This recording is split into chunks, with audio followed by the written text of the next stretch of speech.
Wives, submit yourselves to your own husbands as to the Lord. For the husband is the head of the wife, even as Christ is the head of the church, and he is the Saviour of the body. Husbands, love your wives, even as Christ also loved the church, and gave himself for it. Ephesians 5:22, 23 and 25. The text from the Bible has for many years been misunderstood. I would go further and say that the words have been deliberately misunderstood and ultimately used in a perverse manner. This corruption of God's instruction has spread far beyond the limits of the church.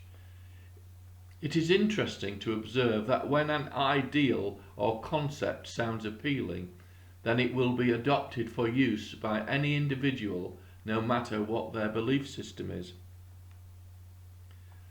When we examine the manipulation of biblical text, we can see that for ages past, men have used the words as weapons against their wives, and an excuse, and indeed many cases, an encouragement to become bullies and tyrants in the family home. Not surprisingly, women over the same time period have been devalued and denigrated to such a degree that they have changed their divine position in society. There has been a paradigm shift in effect. If you will, a revolution has placed women in positions which they were never intended to be. The battle of the sexes has raged now for many decades.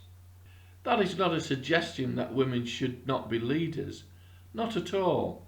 However, they were never meant to be the aggressive, man-like creatures that they are developing into. If men are aggrieved at their new belittled status, I can only say that it is well deserved.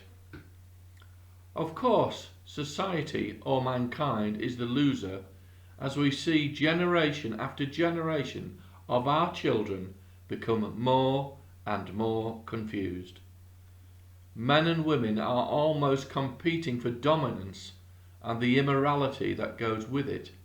What other reason can there be for a child being unsure about his or her sexuality? The substantial departure from God's standards has left mankind in a state of confusion, unhappiness, and dissatisfaction. Behavioural experts continue to bring their theories of how we may address the problem, but of course nothing works, and it never will.